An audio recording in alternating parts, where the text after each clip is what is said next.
Oh, hi, I didn't see you there. My name is Bliss Foster. Welcome back to the Margiela series where we are exploring every single runway show that Martin Margiela produced at his eponymous house, Martin Margiela. Today, we are in spring, summer 2006, and this is I say this a lot. It's true this time. This is a weird one. Throughout the history of the Maison, we have explored the idea of clothing that shows you the process of its own creation. The very first example of that was in the very first show, Spring Summer 1989, where they modified the sewing machine so that the overlock was left dangling on the pants. It's hard to see, but you can see it right here, just barely. Additionally, small details like the darts on the tops were placed on the outside where the inner workings of the tailoring were super visually apparent, rather than tucked onto the inside where they're almost invisible. Moving forward, we saw the inspiration side of designing a collection reflected in Spring Summer 1996 with photocopied clothes. Obviously, that is way more complicated than that. We went into exorbitant detail in that in the actual episode. Go watch that after you watch this one if you don't remember. Later on, we saw the dress form dummies incorporated into a collection. There are obviously many, many more examples of this, but those are the major touchstones for me. It's one of the core pieces of the Maison, clothing that shows you the process of its own creation.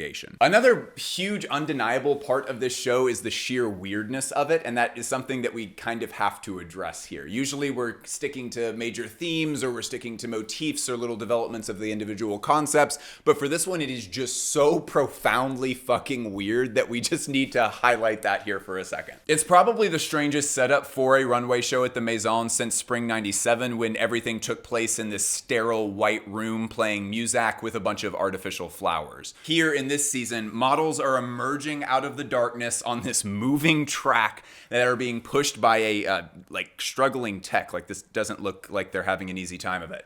The clothes are often still attached to fabric bolts. There's the face coverings, these weird fishnets, the melting ice jewelry. Everything seems wet for some reason. There's kind of this sexy twinge to things, but it all feels very detached and scary.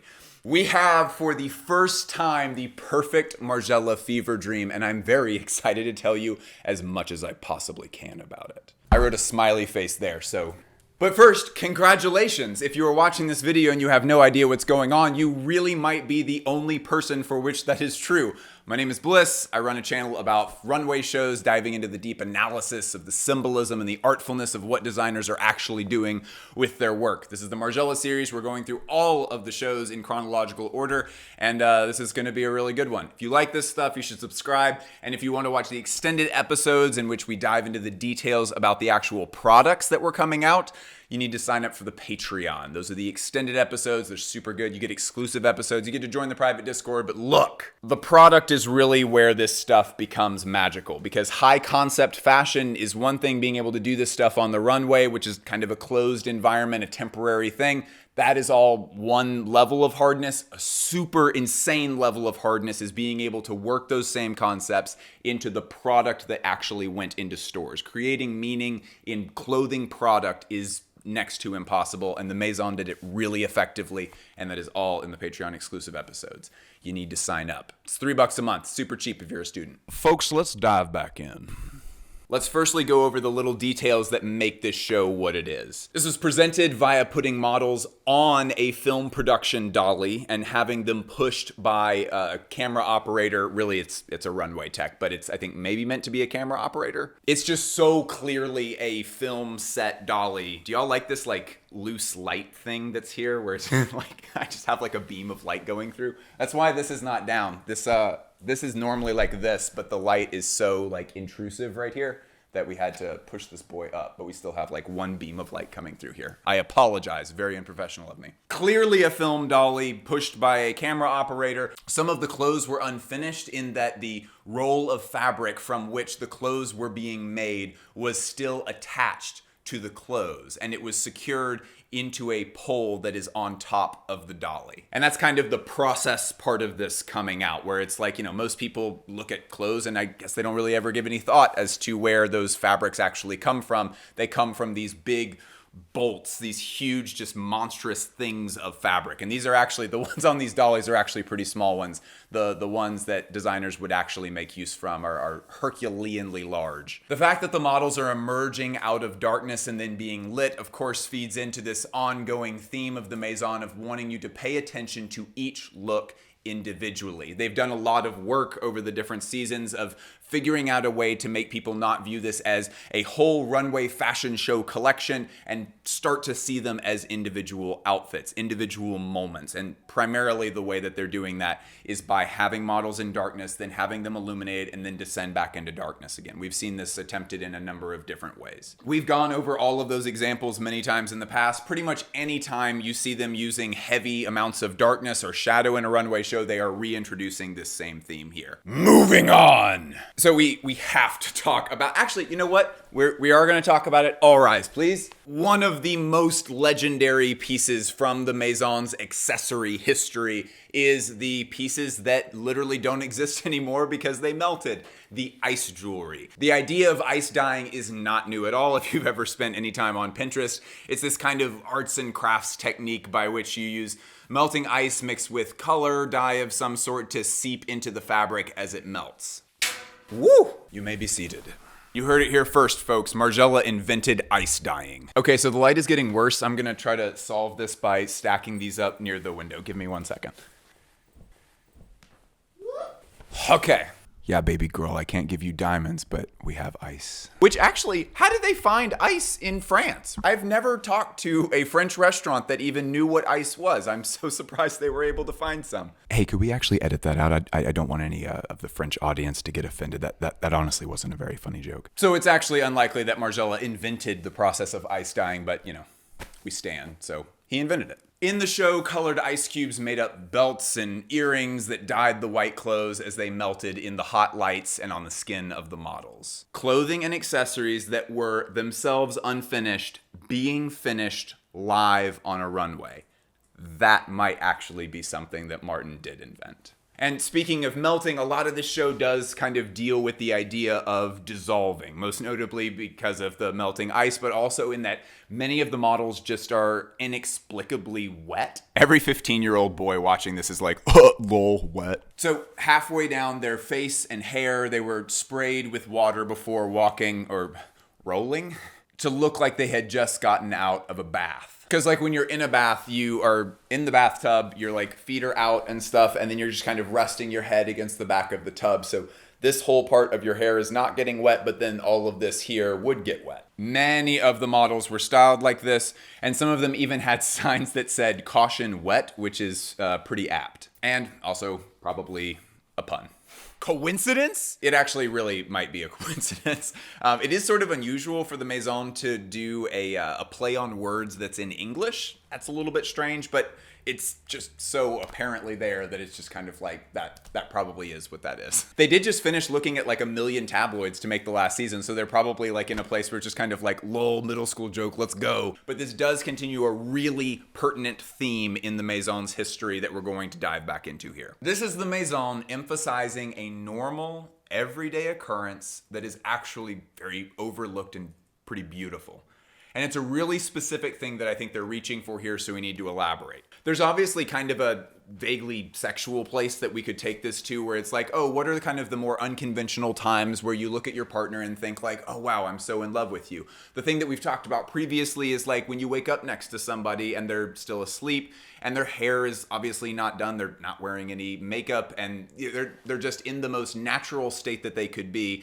But that's often the time when you're like in this kind of dreamy, like, wow, I'm so in love with you state. That's one of the only times when someone is completely wet and they look kind of angelic almost. Their skin and their hair is reflecting light. That is kind of a special place that's just for the most intimate people in your life to see. And it is a pretty overlooked and beautiful thing. So once again, the Maison is emphasizing this idea that the women in your life are usually the most beautiful when they're just living out their normal lives, just being the person that they already are. I've elaborated so much on this before that I kind of started crying like 12 episodes ago, so we're just not going to get into it that deep, but I think this is another elaboration of that motif. Another really incredible small detail here that doesn't have a lot of connection elsewhere, but is worth pointing out, is that all of the polka dots were stretched over this elastic fabric in the tights and in some of the masks to become ovals like a Victor Vasarely painting. And this plays really well into how bizarre and dreamlike this show is styled to be. And strangely enough, I didn't even know that this was by an artist, that this style came from a specific painter. I always assumed that this was just some product of a graphic design trend, but it turns out this dates back to the 1960s. Allow me to direct your attention to another accessory moment. These giant double XL sized rings that were a pretty big standout accessory this season. We haven't seen XL stuff in a while, and it's kind of cool to see that return in this very campy, bizarro way. Unlike in past seasons where we had very exacting measurements for how big things are, it's like, this is an Italian size 58. So these giant rings were clearly an ode to engagement rings. One was tied around a model's neck using ribbon, which is a callback to the cork necklace and the farmer's ring necklace. Many things that we've seen throughout the Maison's history where they just say, that's a cool looking object. Let's just string that around a ribbon and put it on someone's neck. Now, having an engagement/wedding ring around your neck can symbolize two things primarily. One way of thinking about this is that there's a traditional way of thinking where you wouldn't wear your engagement ring around your finger until you're actually married, and so many people opt to put it onto a necklace. The other is that widows and widowers will wear their wedding ring around their neck as a necklace, usually under their clothes, just as a way to remember their past partner. That's a fascinating way of approaching that there's such different interpretations that can come out of it. The light is failing me. I have to increase the ISO on the camera, so now it's much brighter in here, I think. And maybe that wedding/engagement ring kind of starts us into a theme of matrimony in this season. We already saw that with the huge, beautiful artisanal wedding dress in fall/winter 2005, and maybe that's being developed a little bit more here. One big way is with this kind of taped floral bouquet as a shirt, kind of playing into like cutesy DIY small scale weddings that are just for close friends and family. But then, I mean, the music cues us into that perfectly. I mean, we had a lot of songs that were played this season. I can't play any for you because, YouTube. The song Angel Eyes, Love Will Keep Us Together, Forever and Ever, another song called Love Is in the Air. It's this kind of continuous like wedding soundtrack for a wedding DJ kind of thing. And of course, another reading of this whole thing could be a woman who aspires to be a celebrity or a model and is sort of living this big psychedelic moment where she finally gets to be wheeled around on the dolly because she is the star. Maybe it's this naive idea or this like actual sleeping dream of what she could become someday. The show ends in this really, like all Margiela shows end in such beautiful ways. But it ends with models throwing these white rose petals, which obviously there's a wedding theme connection there. And for all of the signage that came through in this show with the caution wet and the fragile tape on the shoes, it almost makes sense that there should have been a like just married sign that should have been slapped on there. But that probably would have been a little too on the nose. Speaking of tape, we are just bouncing all over the place today. You didn't know you were signing up for this, did you? Margiela has played with tape before when he taped tabby soles onto the model's feet with tape in the legendary Spring/Summer 1996 show. This time, it's just evolved to say fragile. It's just fragile tape like what you would stick onto a shipped box or onto luggage. Some models, like the beautiful house model Christina de Koning, had their legs painted gold. And we've, of course, seen painted skin in Margiela shows before. And hey, wait. You've seen the whole series. You tell me which shows they've used paint in. I'm waiting. Okay, so it was this one, and this one, and this one, and this one. And this one. Painted skin, big motif, huge history with this motif. We also see a gentle continuation of repurposing men's clothes for other uses in women's closets. For this show, cummerbunds, which are part of a traditional tuxedo, are being used here as bras, which again continues this motif, which we've seen before with the jabots from Spring/Summer 1989. We have the collars and the cuffs from a more recent season. There's been a number of different times where the Maison has taken a piece of menswear wear, moved it over to women's wear, and then found a different use for it. And of course, at the end of the show, all of the looks are white, which evokes the end of the wedding theme, the wedding dress theme. And maybe that's just about getting married young and not having it all together, but just rolling the dice and doing it anyway. It's a beautifully weird, but just beautiful show. I really like this one a lot.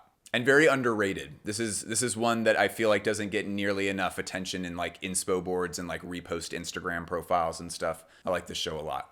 And hey, there's more to this episode. There's more to most of the episodes in this series. You should sign up for the Patreon so that you can watch the full extended episode where we're actually going to dive into the products and see how these really, really big, difficult concepts got interpreted into product that people got to wear out in the world and now resell for thousands of dollars. I'll keep this short. I love you a lot.